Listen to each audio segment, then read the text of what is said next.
Hello, hello. Happy Thursday afternoon or night, depending on where you're at. Live from Brazil. Currently 8 p.m. Gonna eat dinner after this, so we're gonna get through this in about 40 to 45 minutes, hopefully. We're gonna start here in about a minute. Wait for the stream to catch up. Wait for people to join, and we're gonna go ahead and start rolling. This should be a pretty streamlined webinar. If you're new to the Trading Initiative or our type of content, we're a swing trading community. We trade the same swing trading system, the TTI swing trading system. We focus our trades 45 to 180 days out. From time to time, we will take longer trades if they are available. We try very hard to only buy and focus on the strongest stocks in the market, depicted by sector, industry, and market cap strength. So you're going to see a lot of that today. Professionally, within the development program, we generally work with larger accounts, 5, 6, 7 figures. But we do offer a market research package. And on that market research side, you have the opportunity to trade all of the same names as us, all of the same information, all of the same research, webinars, everything. And I actually got a question regarding these small accounts. You know, we've had somebody that supported TTI for a while say he's trying to learn the system through the market research side and grow his account. Is there any way that we can expand on some of the existing small account information that we've already put out?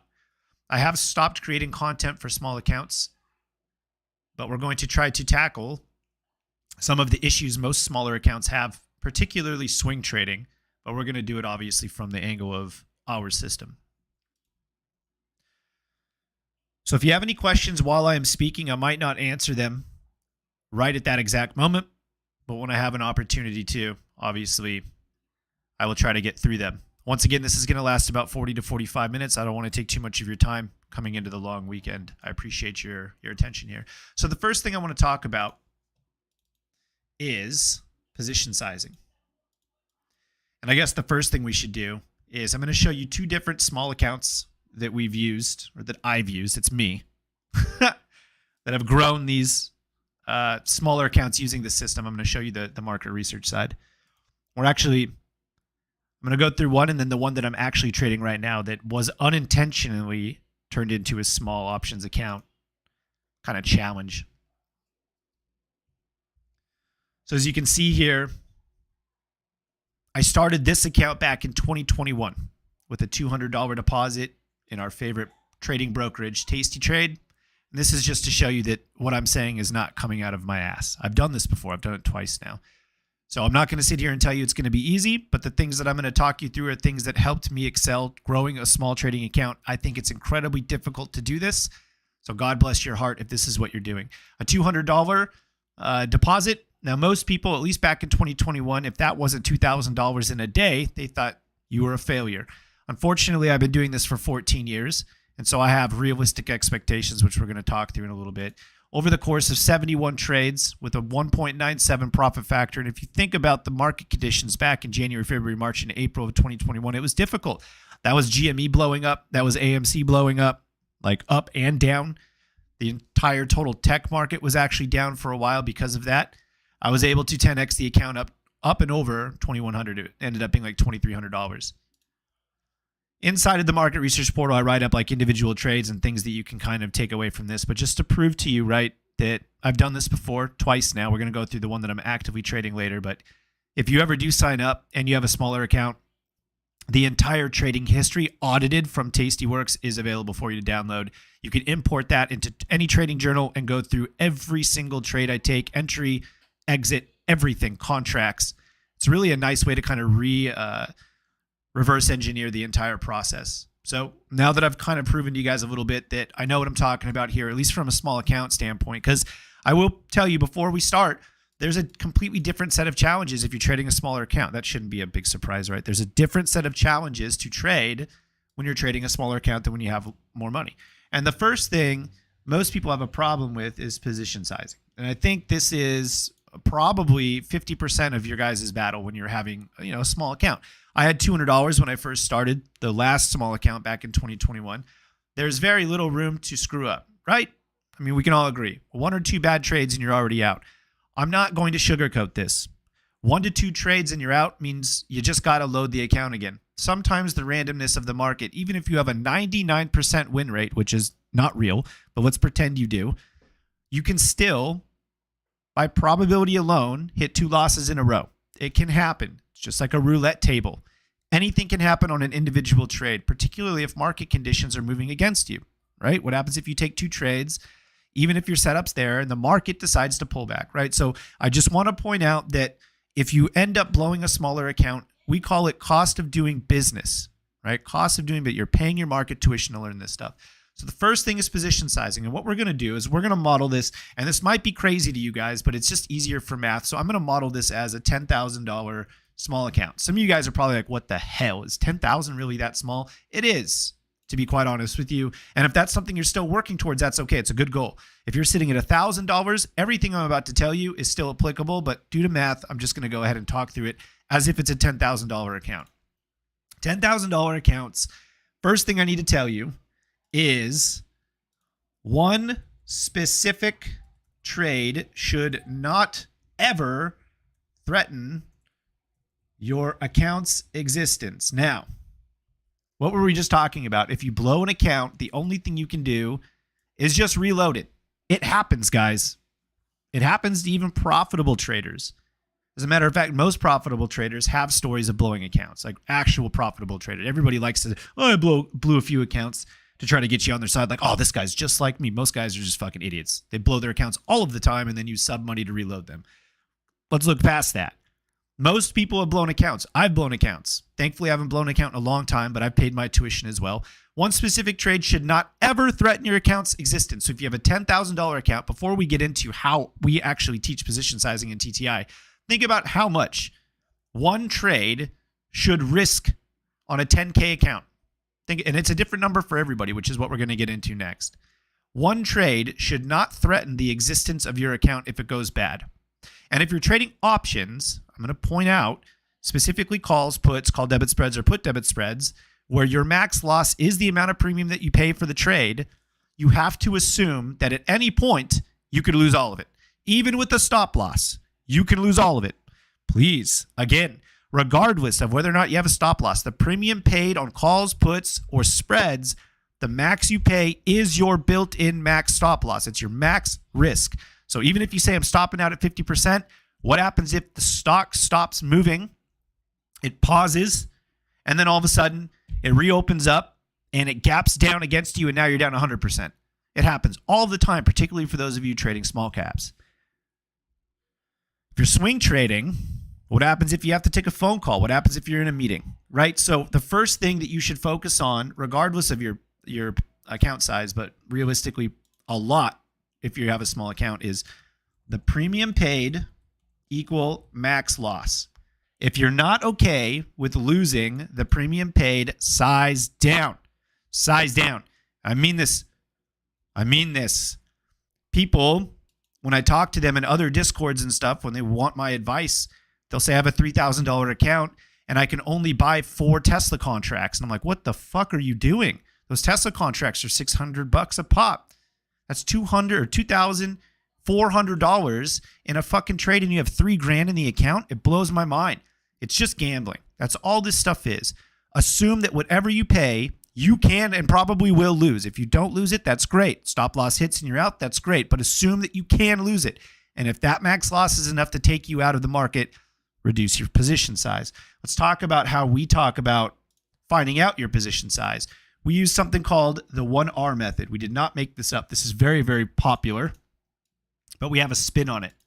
1R is our max risk amount in either dollar or percentage, but we're going to talk about it in dollars. And I'm going to be honest with you guys, and please do not take this disrespectful. Some of you with smaller accounts are going to be professional. You're just learning the ropes with a small account. You understand you're probably going to lose a decent amount of cash, and so you'd rather learn on a $5,000 account than a $500,000 account. Totally get it. But for those of you that aren't professional and you're treating trading as a dopamine casino where you're just trying to strike it rich, I'm calling you out a little bit.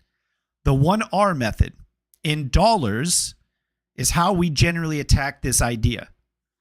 What I normally say, and I actually took this concept from somebody, the trading fraternity on YouTube, actually, Josh Answers. I heard this in 2020, and I thought it was really a clever way to get people to think about it.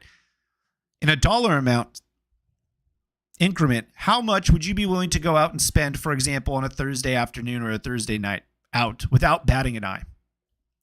Some of you guys are going to say, a couple, maybe you're wealthy, a couple $1,000s on a Thursday night's not a big deal. For some of you guys, a couple $1,000s is all you make in a month, which is totally okay as well. Everybody's going to have a different number. But that number, how much you're willing to go and spend on a random night without you having to check your bank, without you having to, I don't know if this is kind of too much, go lower than that. If it's a couple $100s, that's how much you should be risking at the beginning while you're figuring all of this stuff out. Why? Because you're already emotionally used to spending that much money without batting an eye. It might sound stupid, but I'm telling you, the emotional side of managing trades is going to be infinitely harder as you get better at trading than actually finding trades that work. So build that muscle memory now. If you're okay with losing $200 because you're out spending $200 on a Thursday, guess what? Your 1R, your one risk lot is now $200. That's it. Some of you guys are going to have $500. Some of you guys are going to have $1,000, but you got to start somewhere. $200. $200. That's it. Whatever you choose as the amount of money, stick to it. I'm telling you, try it over a large sample size of trades, 25, 50, 75, 100. If you gain some consistency and profitability, and I don't mean winning 2 or 3 trades, I mean over 50 trades are you profitable. Any dick shit can randomly win a couple trades in a row. Can you do it over 50 or 100 trades? That's where profitability and consistency really starts to kick in, then you can scale up. But start small with an amount that you're okay to lose in other facets of life. Bring it into your trading. You're already emotionally okay with it, right? As you get better, scale up. Now, the problem with $200, we're going to use $200 because this is just, I'm just using this as an example, making it up as I go. What's the main issue with having something like a $200 max risk, particularly if you're trading contracts? Most contracts are not going to be cheap enough for you to be able to buy them. And I have one thing to tell you. Tough shit, which we're going to go in the next thing we talk about with expectations. If you cannot afford the contract, go to a different trade. That's how this stuff works. You're not special. If the trade that you are planning says to buy a certain contract strike price and expiration, and you don't have enough 1R in there to wield it, you don't take the trade. Or you can, and if it doesn't work, you fucking blow up. If you find yourself in this doom loop of constantly blowing up accounts and re-adding, it's probably because you're not following simple rules that you should have in place here to not blow up. Don't go over your 1R. Inside of TTI, we normally buy in 2s. So once again, this is going to be difficult, which, by the way, I'm going to show you in the active Robinhood account I have right now that's like $10,000 or $11,000 as of today. And then the one that I just showed you on the market research portal, I started with $200. So I totally understand people saying, well, fuck, there's not a whole lot to trade. I get it. You have to go and find them. Trading is not as easy as just take the trade right now, guys. Someone signals out some random contract and you just buy it without looking at it. You got to do some of this shit yourself. 2, 4, 6, 8 contracts. Think about the math behind this. Why do we like to buy in 2s? It's easier to do what? Sell half of the position at 100% because you're swing trading. You're not day trading. 100% swings in the market right now are like singles. They're everywhere. If you've been following our content, we don't do anything until 100%. And like I said, we're going through this list as if you were an incoming TTI trader with a small account. We do not close until we're at 100%. None of it, which we're going to go through in the next segment. We want to buy 2 contracts, 4 contracts, 6, 8, 10, 12, 14, because we want to sell half at 100% to turn the trade risk-free and let the other half continue to run to the price target, which we're going to talk about during our managing wins portion. Which means if you have $200 as your 1R and you know you want to buy 2 contracts, what is the maximum price you can pay for a contract? $1. Don't buy anything over $1. If you find something and it's $1.15, punch your fucking monitor. Stomp your feet, curse out loud, don't buy it. I'm telling you, if you do it, if you start making these little, I could do it this time, you're going to build a habit that's going to eventually run yourself into a risk of ruin, which is blowing your account. So try to find contracts that you can afford where you can buy in twos that fit your 1R. It's difficult. I'm telling you, it's going to be a challenge. You're going to see your buddies to your left and right of you buying things that are more expensive. You just got to do it. Life is not perfect for everybody. The last thing I want to show you really quick, I'm going to show you how to do this, and it's a hack that we use inside of TTI for smaller accounts, called debit spreads. Do we all know this? Obviously, you know, calls are going to be more expensive than call debit spreads. We all know that, right? This is not going to be an options webinar. But if you buy a call, it's going to be more expensive than if you buy a call debit spread. Now, really quick, what is the allure of buying straight calls? Theoretical profitability is infinite, right? We all understand that.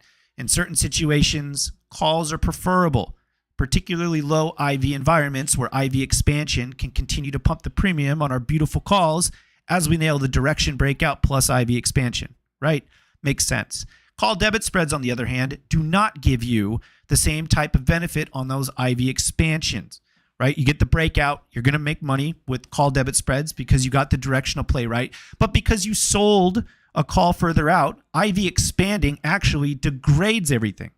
So it's a hedge against IV. You generally can use spreads during high IV environments. During low IV environments, they can impede profitability. But having said that, if we go to Tasty Trade really quick, and I'm just choosing random contracts. Let's go to like June in SPY. Let's say we want to buy the 550s. Right now, they're going to cost you $392, right? Around $400. And remember, your 1R is $200. There's no way you can afford this. You can't even buy one, let alone two. What can we try to do? Well, we can try to call debit spread this thing. By buying the 500 or 550 and selling the 560, we've now brought the average cost down from almost 400 to under 200. Now, is this the right play? Well, I'm not going to endorse this because you should be looking to buy twos. But if you really needed to get into this, if you really needed to buy this particular play, this is underneath your 1R now.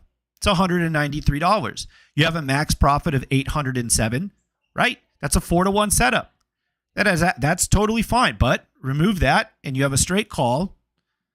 Max profit, once again, theoretically infinite, but you're paying twice as much. So if you've maxed yourself out, if you can't afford it, that's fine. Sometimes we're in situations, a real world situation we had was with Microsoft. Let me show you really quick. As we broke out into all-time highs last year, right here, a bunch of people went and bought straight calls, and then the other guys that didn't have enough money in their account at the time, because these contracts were like $500, $600, $700, $800 per call, they bought call debit spreads.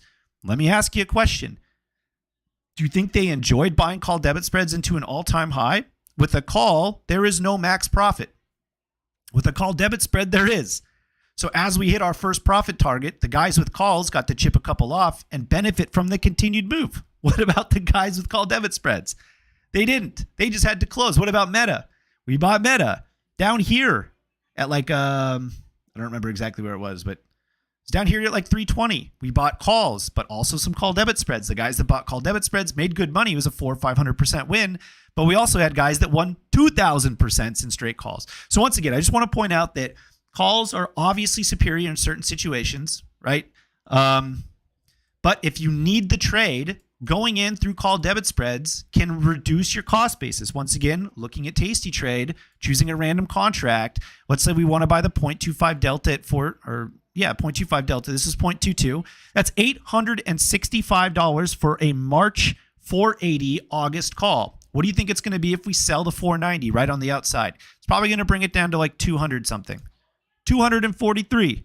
So this is not something we would buy because it's not a 4-to-1 setup. We want to see this below $200 to give a max profit of $800. But look at the difference. You're now paying $243 instead of $865. And directionally, this is the same play.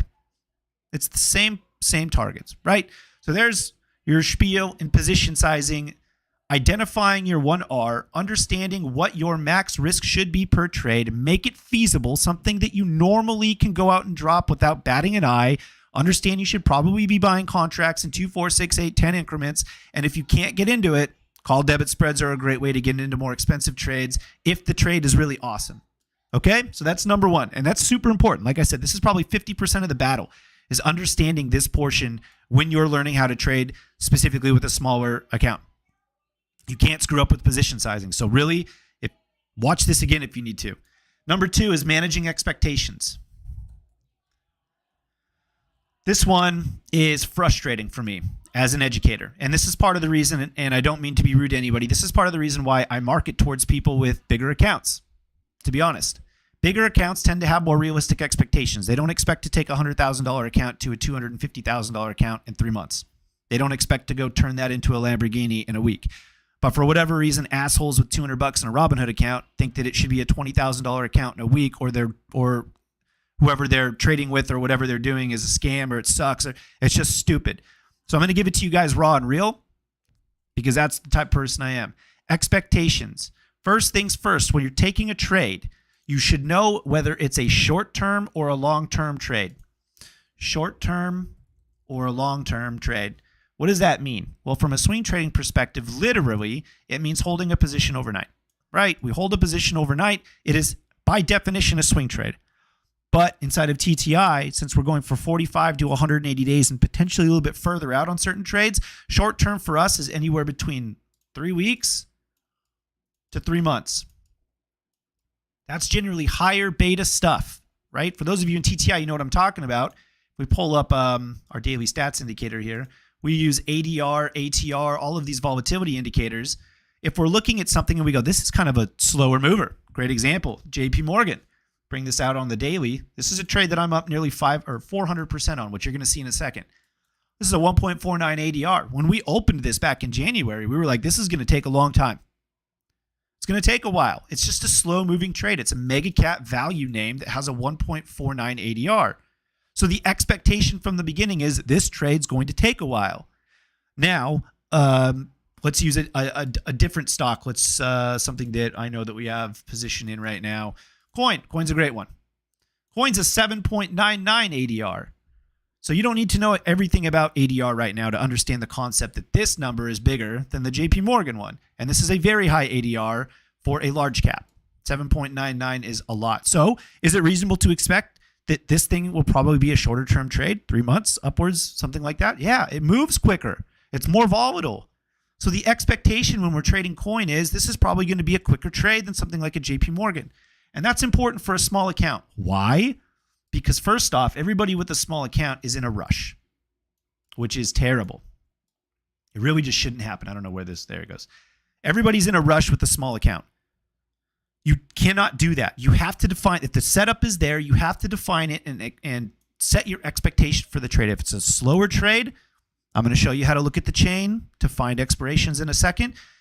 Have that expectation, something that we talk about in TTI all the time. If it's a slower trade, let it go longer. That's it. Don't rush it. If it's a shorter trade and it's not moving, maybe the trade's not going to work. But if you expect it to be short, we're going to buy smaller expiration. It should move faster, right? Very important.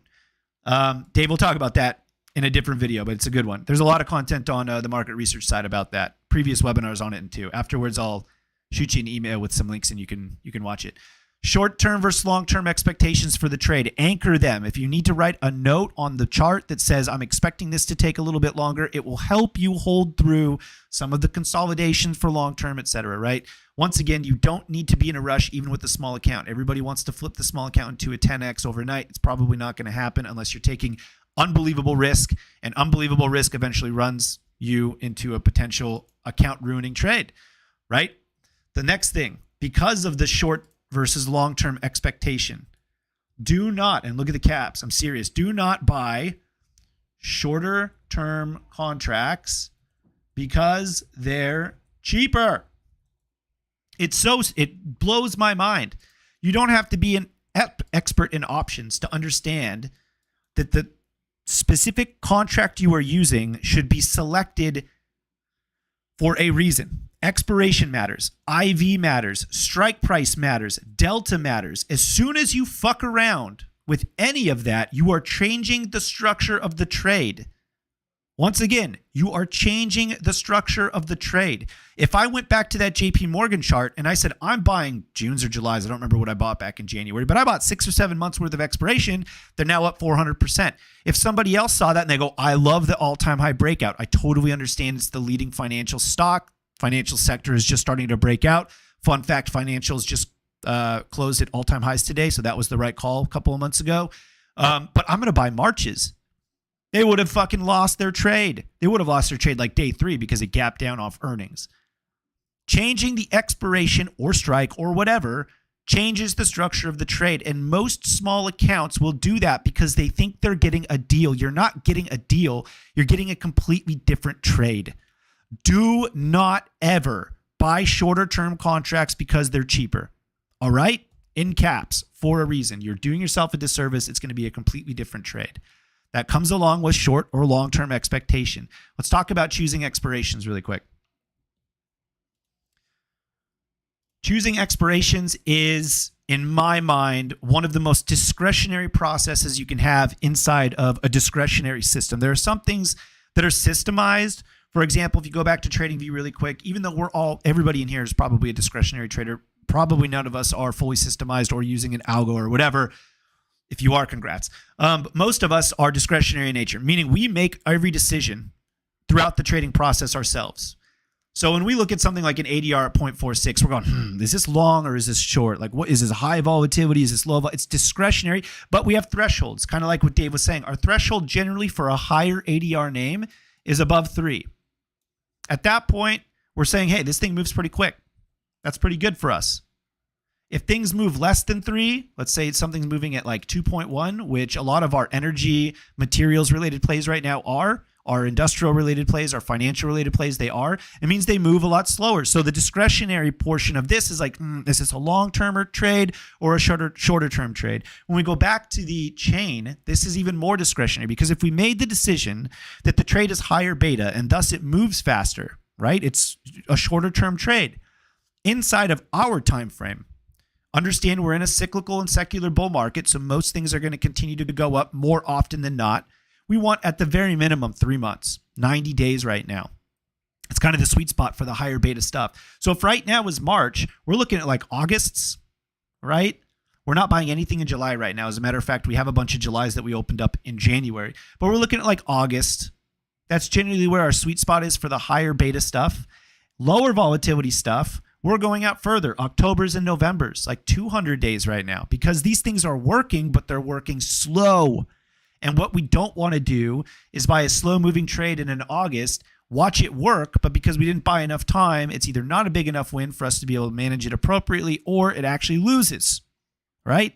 So this is discretionary in nature. Always, always, always err on the side of a little bit more time than you think. If your gut says September and you can swing the October because your position sizing will allow you, I will almost always do it. Almost always. It's almost always not bad if you are a net buyer of options to buy 1 extra month.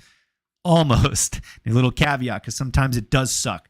But having the expectation set if it's short or long, and then going out and finding the right expiration somewhere within that 90 to 180 day window. So right now, a shorter term trade for us would be an August contract. A longer term trade for us would be Octobers or Novembers. Hopefully this makes sense. Higher beta stuff is going to be closer. Lower volatility stuff is going to be farther. For those of you in the market research side, you probably already see this as we write the trade ideas up. Most of the energy, materials, stuff like that we're opening up right now or we're looking at Q3, end of Q3, beginning of Q4, right? For the higher beta stuff, we're looking at beginning of Q3, pretty much across the board. So choose the right expiration. Always try to buy a little bit more time than you think. It will help you in the long run. If you're priced out, once again, if you're priced out, wait. Do not take the trade. If something is too expensive, don't take it. Do not take it. I'm going to show you a trick. Let's go with this Microsoft June, just choosing a random contract with a bunch of volume. Look at this. Watch this. So you can do this in any brokerage software that is worth a damn. I have no idea if Webull does it. Robinhood for sure doesn't do it. Sign up to an actual legit brokerage. Get off the fucking scammy shit. Right click on your options chain. TOS has this, Tasty Trade has this. Go to view option chart or view option history. And what you're looking at here is each individual purchase or sale of a contract on that specific contract, It's the pricing history of the contract. Let's go back 3 months if they've been available. We can go all the way back to the beginning of 2024 and see what this specific contract is traded for in Microsoft and the volume on the day, which, by the way, that's huge. It's a lot of volume today. Isn't that incredible? You can go and find what these contracts traded for historically.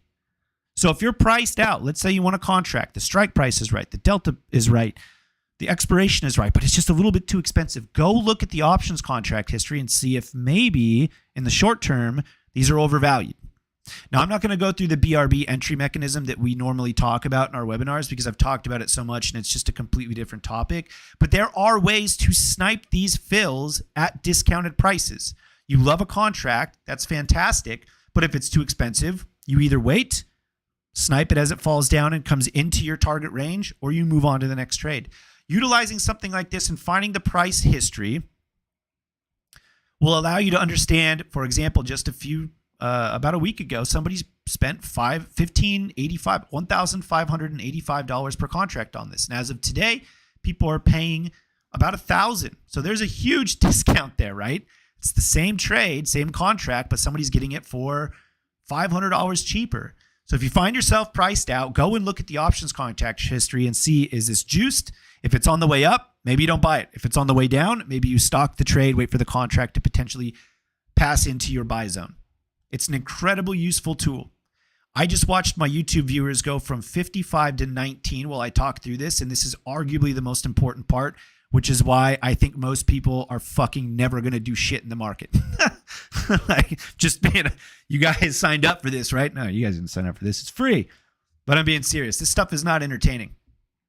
Trading is not entertaining. If you're here to click buttons and have fun, you're going to have opportunities all day. Doesn't mean you're going to make any money. Right? Options contract pricing history, an incredible tool for you to be able to use. Number 3. This is not fun for me to talk about, by the way. I'm not having a great time, but hopefully you guys are finding value in this. And Dave, I do appreciate you making me do this. You're pushing me out of my comfort zone, and I think I deserve that. They kicked you off? Well, shit, I'm just talking shit now. I'm an asshole. Is that what you're telling me, Billy? You told me that enough today. Let's talk about managing wins. Let's talk about managing wins. Yeah, I get it. I'm on Starlink. Please at Elon Musk on Twitter and tell him that Starlink goes down every 15 minutes for me for about 5 seconds and it fucks my streams up. So he fixes the Southern Brazil Starlink. Managing wins. This is also very important. I'm going to tell you something that is probably going to piss some of you guys off. You're going to unfollow me, or you're going to tell me I'm an idiot. I can take the criticism, by the way. If you're just mean to me, I just mute you. I'll never block you. But if you're actually saying something and it's like not fucking rude, you just disagree with me, I'm open to it. So feel free to challenge me, because I'm sure this statement's going to. Green is good is bullshit. Never go broke taking profit is bullshit. These are YouTube platitudes fed to you because it makes sense on the surface. This is what dipshit fake traders tell you to funnel you in to their monthly discords where they show you 0 DTEs. It's horse shit. Indiscriminately closing trades because you're up a certain amount is bullshit. Nobody does that. Nobody goes, well, I'm up 30%. That's good enough for me. I'm closing them out for the day. Nobody does that actually does this shit full-time professionally. Nobody. Ever. Green is good is lie. Never go broke taking profit is a lie. It's just simple math. Why? What matters is not taking profit. What matters is making more than you lose on a consistent enough basis. And that winning percentage is a product of your risk to reward. So first thing I need to tell you is do not close early. I know that everybody says that, and yet I still see people closing, oh, I'm up 17%, I'm out. Why? Is the trade done? Were you targeting a 3-to-1 setup? If you're closing at 20%, was your stop 5 or 6% away? Well, no. Then why are you closing at 20? Take that same trade 100 times and you're probably going to blow an account. It doesn't make sense mathematically. Once again, trading is not all fun and clicking buttons on a Robinhood account. Trading is math. It doesn't have to be overly complicated math, but you have to stack probabilities in your side. Risk to reward is a great way to do that. Do not close early. Your biggest losses are not going to be from losing trades, which people are going to be like, wait a minute, I don't get it. Your biggest losses are going to come from where?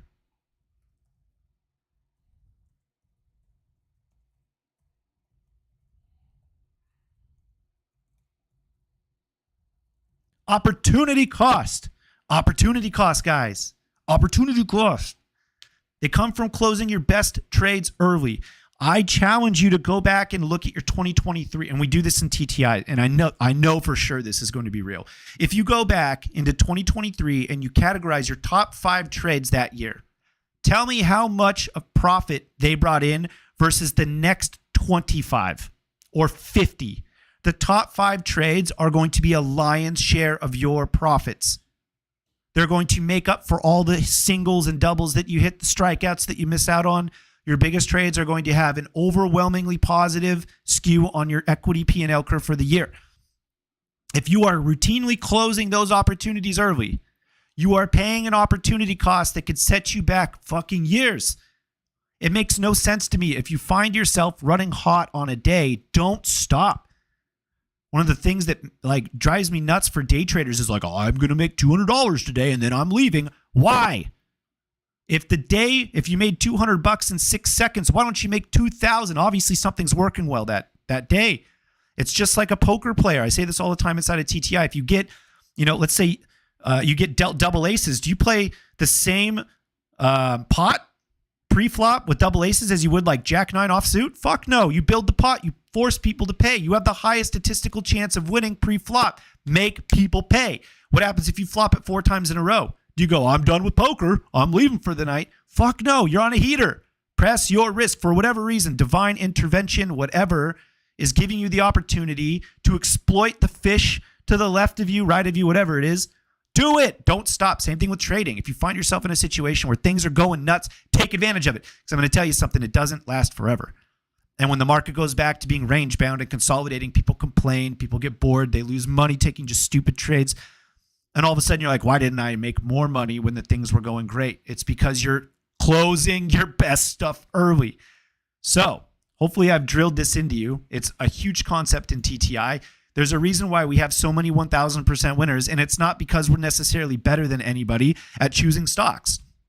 It's because we don't close our best trades. We just simply don't close them all. And I'm going to show you how we do that. Calculate your R to R. I'm not going to sit here and give a lesson on risk to reward. I've already done webinars on that. Feel free to look that, but you should calculate what you look for in a trade. Calculate your R to R. I'm going to give you some basic stats. We aim for 4-to-1 or higher inside of TTI. That's our baseline. That gives us a 20% break-even win rate. 4-to-1 setups are harder to find, obviously, than something like a 2-to-1, a 3-to-1, whatever, right? Just so you know. The higher the risk or the reward, the harder they're going to be to find by nature. This is industry standard, 3-to-1, which is totally fine. I have nothing wrong with 3-to-1. I just have an affinity for 4-to-1 because the math behind our system is better with a 4-to-1 setup or higher. We are generally, if you look at all of our stats as an entire community, we average 45 to 50% win rate. So if we start targeting 3-to-1, the break-even win rate is 25%. So you win more than 25% of the time and you're targeting 3-to-1, you should make money over a large sample size. The problem is, even if you aim for 3-to-1, you generally miss it by a little bit. You generally get about a 2-to-1 or maybe a little bit more.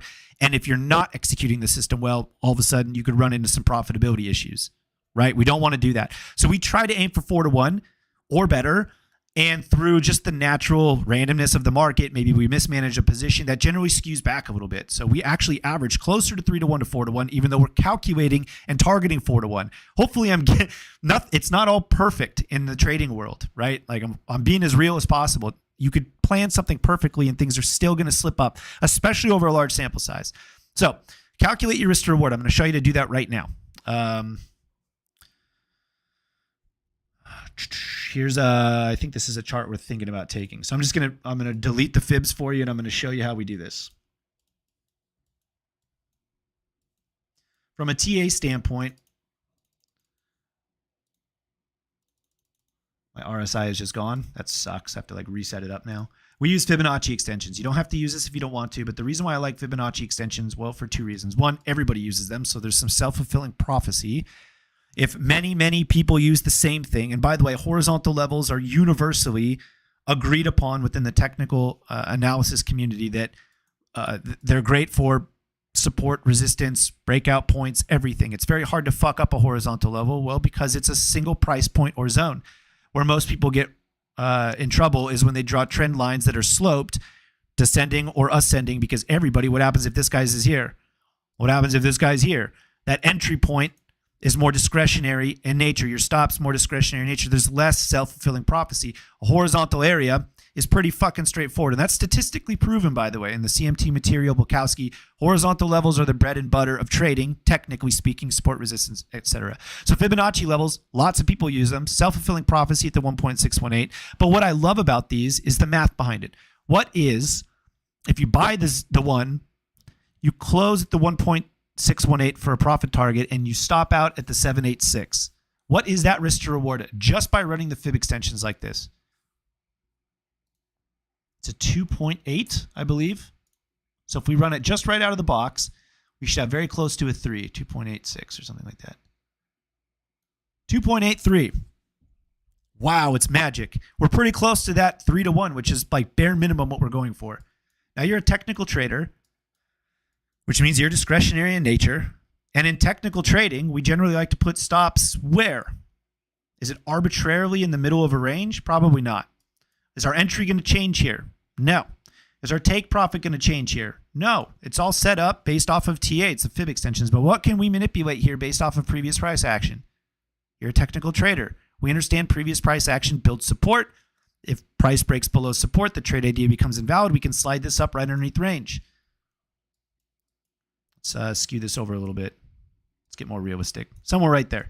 We just took a 2.83 risk to reward into a 6.36 risk to reward with the same entry, the same take profit, but because you're technical traders and you have the understanding that support levels tend to hold, you would expect that if this stock wanted to break out, even if it pulled back, it would not break below range low. If it did, the entire idea of the breakout would become invalidated, right? So you wouldn't want it anyway. You could run the stop down here, but isn't the trade invalidated with a break below here anyway if you're expecting this to break out into new all-time highs? Yeah. So skew the trade in your favor. Once again, look at the math. It's super simple. 2.8 out of the gate with the fib extension. Now it's a 6.5, whatever you want to place it, right? Make sure it makes sense. You're not just doing this and go, well, I have a high R to R. There has to be substance behind it, right? So we're going to say right here, support level. It's now a 6-to-1 setup. That's way better than our 4-to-1 setup that we go for minimum inside of TTI, and this is actually a trade idea for us. We want to own it above $50. Surprise. So this is a real chart we're looking at owning. By the way, this is the same setup we've owned for the last like 12 months. And some of you have taken some trades like this with us. These are the trades that are working, just so everyone's fully aware. You can take away from this webinar that this trade is probably going to be bought by us at some point next week, assuming we're over $50. But that's how you can skew risk to reward in your favor. Now, what happens if you find yourself in a trade above $50 and it starts working? Let's say we're here. Do you just randomly close because you're up, right? That whole thing, well, I'm up. I'm up. Profit's profit. No. So you're up 5%. Contracts are up 55%. I'm just winging it here. No, you don't stop. Is the trade idea invalidated? Is it done? No. The price target that you originally agreed on is way up here at 57. You understand this is probably going to take a little bit longer because it's a 2.45 ADR, so you probably went out and bought Octobers or Novembers. Why are you indiscriminately closing up 5%? Because you're up.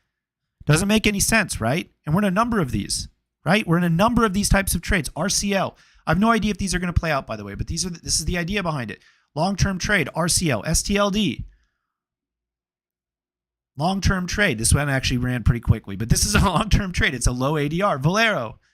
Long-term trade that we bought, and they're working. These because it's more of the sector and industry group, but still, these are long-term trades. What happens if somebody closed right here? Oh, I'm up. No, you don't do that. Where's the price target? Here. So you don't do anything until you hit the PT. That's what all of your risk to reward was based off of to begin with. Why are you getting in the middle of it? You close enough of those trades early, and all of a sudden, all of the legwork that you had to begin with is out the window. Watch this really quick. It's a 6-to-1 risk to reward right now. Now it's a 2. It's a fucking 2. Is it worth trading at that point? No. And one trade might not make a big difference. Do this 100 times and watch how many trades come up here and then fail. It happens. It will happen. And if you're not giving yourself the big wins in between the fails, you're going to lose money over time. So bat for the higher risk to rewards in swing trading. And if you have a small account, these matter a lot. If you can find a trade where you can buy 2 contracts at $200, do it and hold it. Watch what happens. The last thing I want to talk about in terms of managing wins, and then I'm going to show you the actual Robinhood account that I'm trading right now, just really quick. And then I'm hopping off for Easter dinner because we're doing it tonight, is our exit system. I'm sure most of you guys have heard me rant about this a lot. First thing we do is sell half at 100%. This is going to be your biggest weapon in trading in general, but from a small account standpoint, my gosh, guys, let's say you take SDRL. The contracts themselves move 100%. You can close half, which is 1. In this case, we're going to use that 2 contract example. Sell 1 for 100 or wherever it's at. It has to be at least 100 for the math to make sense. But if you sell at 110, 115, let's say it gaps up or something, sell half. What does that do? It removes all principal from the trade. There is no more risk except unrealized profits. Let's say you had $1,000 in the account. You spent $200 to get into this. The contracts move up 100%. You sell 1 contract for $200. You're back at $1,000 in your account, and you still have 1 contract. Is there a better situation to be in? No. There's no better situation to be in. You are now playing with house money. It's just like going to the casino. You have $500 in your pocket. You slap it down on red and roulette. Red hits. What do? You pocket the $500. You got $500 to spend. Let's say you blow it all, which we normally all do. No harm, no foul. You got drunk for free, basically, because you have the original $500 back in your pocket from when you won it during the roulette spin or whatever, right? It's the same concept in trading. Close half at 100%, remove all risk from the trade, and at that point, the emotional stimulus that comes in is way easier to manage because there's nothing, you don't have to worry about blowing your account. There's no risk against your account, right? There's nothing. Now, from a small account standpoint, this part it gets a little bit more difficult because in TTI, we normally sell a quarter at the 1.618 and then we let something continue to run as long as the trade's working. But for you, it's harder because you have a smaller account. You don't have enough contracts to be able to do this. In this example, you only had 2 to begin with. You closed 1 at 100%. The next contract, what are you going to do? You're going to close the entire trade at the price target.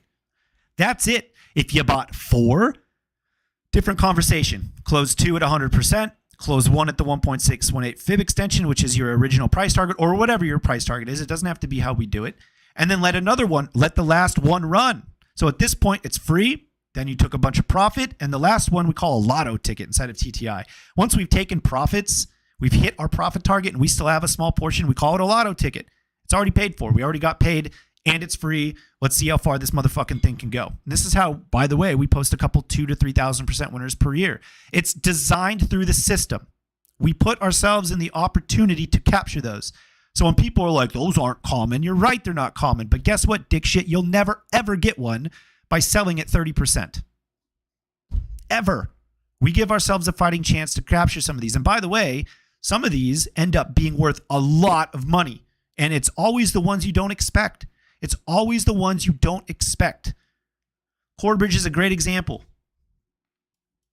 Here's a trade that we entered in January. This trade is up 500% for us. This is a lower volatility mid-cap financial name that broke out into all-time highs, just tapped our price target today and closed.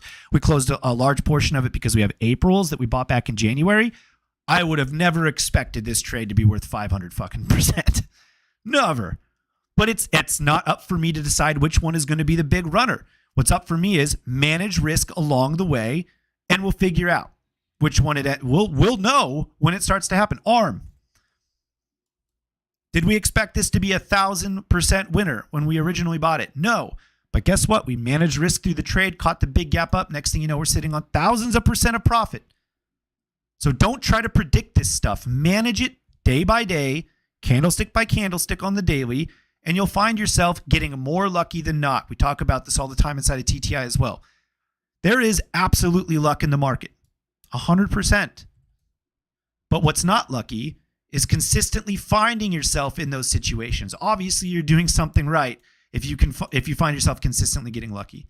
So before I show you the Robinhood account, I'm just going to show you really quick and kind of talk through the bigger wins. It's going to take like 3 minutes. Position sizing. One specific trade should not knock you out of your account. Premium paid is the max loss you're going to take on an options contract. If you're paying $500, you should assume that $500 can go away, can be blown, even if if you have a stop loss. So really think about max position is your inherent stop loss. If you can stop out before that, fantastic. 1R method. Think about how much you're willing to go and spend on a random day without batting an eye. If that's $100, $200, $300, use that to start. Once again, this is a small account. You're learning to go through the ropes here. We want to make it, there needs to be a nice blend of logic and reality. If I tell you don't risk more than 1% of your account, every single one of you would be like, fuck off. And I totally agree, even though 1% is a great rule, right? There has to be some logic to reality. So whatever you're willing to spend on a Thursday is how much you should probably not go over in contracts. Try to buy 2, 4, 6, 8 in 2 intervals so you can manage those wins, which we're going to get to again. And then call debit spread. If the contracts themselves are too expensive, but the trade is really good, you love the setup, you can get in through call debit spreads. Understand that does tweak your overall profitability on the specific trade, but it is a great tool for everybody that's buying a Tesla contract for $600. Maybe you can buy it for $150 with some call debit spreads, right? So you can still play some bigger names. They're just going to be a slightly different vehicle that you're looking to capture the price movement. Number 2, expectations. Very important from a small account because biases have to get broken. Short or long-term trade, keep that in mind. That way, if you find yourself in a long-term trade, you're not, head against the wall, bouncing it back and forth. Like, why isn't this thing going? If you know it's going to take a while to begin with, it makes it a lot easier to hold it. And I just showed you Corebridge, JP Morgan, you're going to see them in a second in the Robinhood account. They're up 400-500%, right? And those things took forever. So longer term trades don't necessarily mean shittier trades. They're just longer. So make sure you have that expectation. Do not ever buy a shorter term contract because they're cheaper. They're cheaper because they're a different trade. Changes the trade structure. And if you're priced out, wait. I showed you how to go through the options contract pricing history. It's a huge hack, guys. Go do it. Also, if you see somebody that's buying a bunch of contracts that you think is actually not trading, you can go and check the tape through that and see if they're actually buying it or if they're just bullshitting, which is fun. I love spying on people and seeing which accounts are real and which ones are not. Managing wins. Do not close your winning trades early. Your biggest losses are going to be not from losing trades. They're going to be from closing your best trades early. And that, in turn, opportunity cost is what you're paying. Don't do it. I'm telling you. Best trades, keep them open for as long as you possibly can, unless you only have 2 contracts. Manage them like we taught you. 1 at 100% to remove all risk from the trade. That is the goal for every single trade. Always be looking to manage risk before you look to capture reward. This is how successful trading is done. You always manage risk first. A professional, full-time, or just a profitable trader's goal is not to make money. It's to manage risk. Reward comes from successfully managing risk over a large sample size. If this is the first time this has ever been told to you, I'm sorry, but you need to learn it. Calculate your risk to reward. We go for 4 to 1 or higher. If you don't like 4 to 1, that's totally okay. Just understand, though, that your risk to reward is going to dictate what types of trades you should be in, what your average winning rate has to be, etc. You can manipulate risk to reward while keeping true to the trade, by using technical analysis, right? We used that example of SDRL, moving a stop right below a support range to say it's either breaking out or it's not, skewed the risk to reward from a 2.8 to a 6, right? Totally makes sense. Hopefully calculate your risk to reward, understand what you want to do on the specific setup, and then go and attack the fucking charts. Attack them. Last thing I want to do here is look at the Robinhood account just so you can see it. Let me get it over to year to date really quick.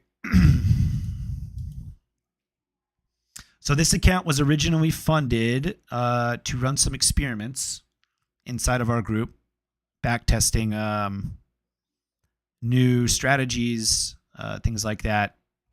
And it's ended up growing a decent amount. Obviously, you can see the types of trades that I'm in. Every trade that I'm in this particular account are trades that you can find on our market research portal or things that we've talked about, literally every single one. I'm not going to go through all of the buying and selling history because quite honestly, I just don't want to. I want to go eat soon. But you can see the types of trades that I'm in and kind of what they're up right now. 400% in Corebridge, 400% in JP Morgan, a dead PayPal debit spread that never got filled and is now coming back to life. 400% in App, over 1,000% in ARM, Cart 170, Disney over 110, which is now free. Shout out to the boys. We got the Disney Play.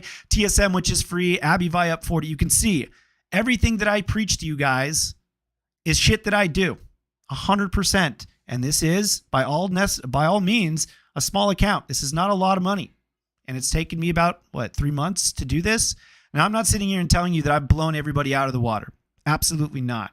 But I'm telling you that you can swing trade your way to growing an account. Whatever this is, 2,000 to 10,000 or whatever the fuck it is. It's not bad start. There's a lot more wiggle room when you get up there into the couple of $1,000 range, right? A $5,000 account you can trade drastically different than a $1,000 account trade because you have more wiggle room in what you're trying to actually trade, right? So hopefully, voice just cracked like I'm going through puberty again. Hopefully this opens the doors for some of you guys. It doesn't, you have a lot of limitations going back to trading a small account.